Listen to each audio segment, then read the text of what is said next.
বশরফ আহমেদ ঠাকুর যে আলোচনায় আমরা ছিলাম, আপনি বলছিলেন যুক্তরাজ্যের প্রসঙ্গ টেনে বলছিলেন সেখানে পার্টি প্রধানই সরকার প্রধান, কিন্তু সেখানকার বাস্তবতার সাথে বাংলাদেশের বাস্তবতার মিল কতটুকু? আমি প্রশ্ন রেখেছিলাম যে বিগত সময়ে আমরা যেমনটি দেখেছি যে গণতান্ত্রিক রাজনৈতিক দলগুলো স্বৈরাচার হয়ে উঠেছিল, এক নায়কতন্ত্র প্রতিষ্ঠা করেছিল। দেখুন, আমার এখানে তো 53-54 বছর এটা রান করেছে।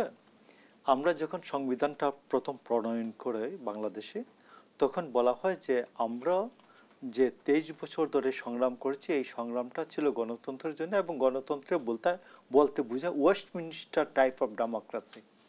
আমরা ওয়েস্টমিনিস্টার টাইপ অফ ডেমোক্রেসিকে ফলো করি, আমরা আমেরিকান ডেমোক্রেসিকে ফলো করি না। তো ওয়েস্টমিনিস্টার টাইপ অফ ডেমোক্রেসি আপনাকে যদি একটা খুল নলছে যদি পাল্টাতে হয়, তাহলে আপনাকে একটা পরীক্ষার মধ্য দিয়ে যেতে হয়, দীর্ঘ সময় একটা পরীক্ষার মধ্য দিয়ে যেতে হয়। ওয়েস্টমিনিস্টার টাইপ অফ ডেমোক্রেসিটা এটা 800-850 বছর ধরে এটা পরীক্ষা নিরীক্ষার মধ্য দিয়ে চলছে। তো আপনি যদি আজকে বলেন যে trial and error and trial, এই বেসিসে যদি আপনি বাংলাদেশকে নিয়ে যেতে চান, তো এটা তো হলো না। আমি আপনাকে খুব ভালো করে বলছি যে ওয়েস্টমিনিস্টার টাইপ অফ ডেমোক্রেসিতে রাজা রানী অথবা রাষ্ট্রপতি, তার কাছে প্রিজিউম হয় যিনি সংখ্যাগরিষ্ঠতা অর্জনকারী দলের নেতাকে তিনি সরকার গঠনের আহ্বান জানাবেন, প্রধানমন্ত্রী হওয়ার আহ্বান জানাবেন। এটাই ওয়েস্টমিনিস্টার টাইপ অফ ডেমোক্রেসির কথা। তো এখন আপনি একটা নতুন কথা বলবেন যে এই হতে পারবেন না, এই হতে পারবেন না।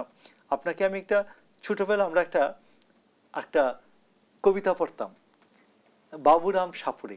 তাই আমি মাছ থেকে পড়ি, যে সাপের চোখ নেই, শিং নেই, চোখ নেই, ছুটে না কো হাঁটে না, কাউকে যে কাটে না, করে না কো ফুসফাস, মারে না কো ঢুসঢাস, নেই কোনো উৎপাত, খাই শুধু দুধ ভাত, সেই সাপ জ্যান্ত গোটা দই আনতো, তেরে মেরে ডান্ডা করে দেই ঠান্ডা। তো এমন একটা সরকার চাই না তেরে মেরে ডান্ডা করে দেই ঠান্ডা, এমন একটা গভর্নমেন্ট তো আমি চাই না।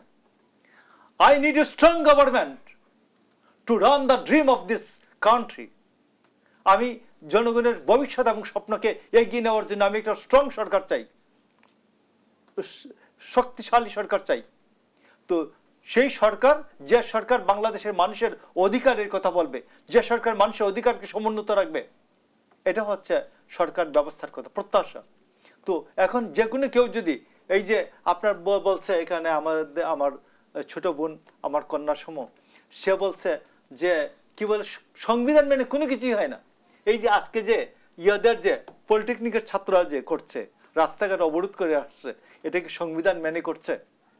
এটা কি সংবিধান মেনে করছে? কোনো আন্দোলনে পৃথিবীর সংবিধান মেনে হয় না। এই জন্য পরের দিনই সংবিধান ফেলে দেওয়া হয় না, বরঞ্চ ওই নতুন আন্দোলনের মধ্য দিয়ে উপলব্ধি হয় সংবিধানের কোন কোন জায়গাগুলিতে আমার লফলস আছে, এই জায়গাগুলিকে আমি সংস্কার করব। তো আপনি বৃষ্টি না হলে কোনোদিন বোঝা যায় না টিনের ঘরের চাল দিয়ে কোন জায়গা দিয়ে পানি পড়ে, বৃষ্টি হওয়ার পরেই বোঝা যায়। তো আপনি বলবেন যে বৃষ্টি হওয়ার আগে কেন বুঝতে পারলেন না যে এই ঘরটা পুরোটাই ভেঙে দেন? এটা ঘর পুরোটা ভেঙে দেয় না, যেটা হচ্ছে যে কোন জায়গা দিয়ে পানি পড়ে এটা মেরামত করতে হয়, সংস্কার করতে হয়। তো দ্যাট ইজ, আমি আপনাকে বলছি যে পৃথিবীর অনেক কিছুই সংস্কার নিয়ম নীতি মেনে হয় না। একটু আলোচনাটাকে একটু আমরা হার্ড করি। এখানে রাষ্ট্র, সরকার এবং দল তিনটাকেই আপনাকে বুঝতে হবে, না হলে এইসব সংস্কার শুধু শিক্ষিত মানুষের বাতাবরণ, শিক্ষিত মানুষের কথাবার্তার মধ্যে থেকে যাবে, এটা জনগণের মধ্যে আসবে না। আপনি দেখুন সারা পৃথিবীতে সমস্ত দল তৈরি হয়, তা আগে একটা ঘোষণাপত্র তৈরি হয়, একটা গঠনতন্ত্র তৈরি হয়, এবং এই গঠনতন্ত্র এবং ঘোষণাপত্রের আলোকে এইভাবে বলা হয় কাগজ ধরে, এই গঠনতন্ত্র এই ঘোষণাপত্রের আলোকে আমরা এই দল গঠন করলাম।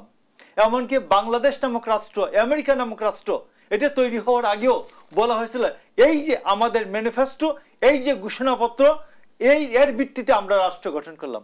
কিন্তু এনসিপি কি আজ পর্যন্ত তার গঠনতন্ত্র তৈরি দল গঠন করেছে? আগে ঘোষণাপত্র নাই, গঠনতন্ত্র নাই, মানুষদেরকে সামনে রেখে কতগুলি পদ তৈরি করা হচ্ছে।